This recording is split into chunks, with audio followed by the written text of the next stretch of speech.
आप सब लोग जानते हैं कि हम पूरे किस तरह से दिल्ली के लोगों के साथ अभी पिछले महीने बहुत बड़ा अन्याय हुआ। दिल्ली के लोगों का बहुत बड़ा अपमान किया गया, उनके जनतांत्रिक हक छीन लिए गए। सुप्रीम कोर्ट ने बहुत क्रांतिकारी फैसला दिया।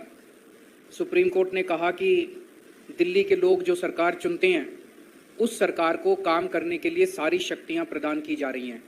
सुप्रीम कोर्ट ने सारी शक्तियां दिल्ली की सरकार को, दिल्ली एक यूनियन टेरिटरी माना जाता है, इसलिए समय समय पे मोदी सरकार ने हमसे बहुत सारी शक्तियां छीन ली थी।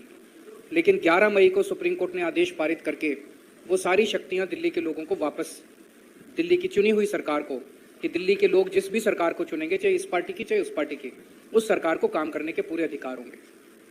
दुर्भाग्यवश 11 मई को ये ऑर्डर आया और 19 मई को, 8 दिन के अंदर 19 मई को रात को 10 बजे, रात के अंधेरे में मोदी सरकार ने अध्यादेश जारी करके सुप्रीम कोर्ट के आदेश को पलट दिया। मोदी सरकार ने कहा कि नहीं, दिल्ली की सरकार को हम काम नहीं करने देंगे, दिल्ली वाले जो मर्जी सरकार चुने उसको हम काम नहीं करने देंगे, उसके पास काम करने के लिए कोई शक्तियां नहीं होंगी। ये तो एक तरह से दिल्ली के लोगों का अपमान है। दिल्ली के लोगों के अधिकार छीन लिए गए और दिल्ली के लोगों को बिल्कुल एक तरह से जनतंत्र के अंदर एक बेदखल कर दिया गया, पूरी की पूरी दिल्ली के 2 करोड़ लोगों को। अब ये जो अध्यादेश जारी किया गया है, ये संसद में आएगा, संसद के मॉनसून सेशन में। तो बीजेपी की लोकसभा में तो बहुमत है, लेकिन राज्यसभा में बीजेपी के पास बहुमत नहीं है।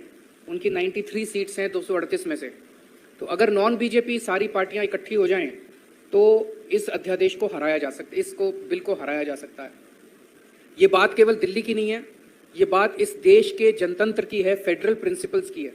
आज ये दिल्ली के लिए ऐसा अध्यादेश आए हैं, कल ये ऐसा ही अध्यादेश झारखंड के लिए ला सकते हैं, राजस्थान के लिए ला सकते हैं, पंजाब के लिए ला सकते हैं, हरियाणा के लिए ला सकते हैं, तमिलनाडु के लिए ला सकते हैं। किसी भी राज्य के ऊपर कानून पास करके, अध्यादेश पास करके उसके हकों को छीना जा सकता है। ये तो एक तरह से देश की आज़ादी की बात है कि जनता सरकार चुनती है और सरकार के पास जनता के सपने पूरे करने के लिए, उनकी ज़रूरतों को पूरे करने के लिए सारे अधिकार होने चाहिए। ये एक तरह से संविधान के साथ छेड़छाड़ कर रहे हैं, संविधान के बेसिक मूल्यों के साथ छेड़छाड़ कर रहे हैं। हर हिंदुस्तानी का फर्ज है कि इस अध्यादेश का विरोध किया जाए। अभी हम पूरे देश भर में घूम रहे हैं और हमें सभी पार्टियों का बहुत अच्छा सहयोग मिला। आज काफ़ी लंबी चर्चा हुई हेमंत जी से, और मैं दिल्ली के लोगों की तरफ से हेमंत जी का और उनकी पार्टी का तहे दिल से शुक्रिया अदा करना चाहता हूं कि उन्होंने पूरा सहयोग देने का हमें आश्वासन दिया है कि संसद के अंदर भी और संसद के बाहर भी जनतंत्र को कुचलने के लिए ये जो अध्यादेश लाया गया है, इसके खिलाफ वो पूरा हमें समर्थन देंगे। और दूसरी पार्टियों से भी मेरी सबसे अपील है, वैसे मैं सबसे जाके मिल रहा हूँ, सबका समर्थन भी मिल रहा है, लेकिन बाकी और अन्य पार्टियों से भी अपील है कि वो भी जन विरोधी, राष्ट्र विरोधी ये जो कानून है, इसका विरोध करें।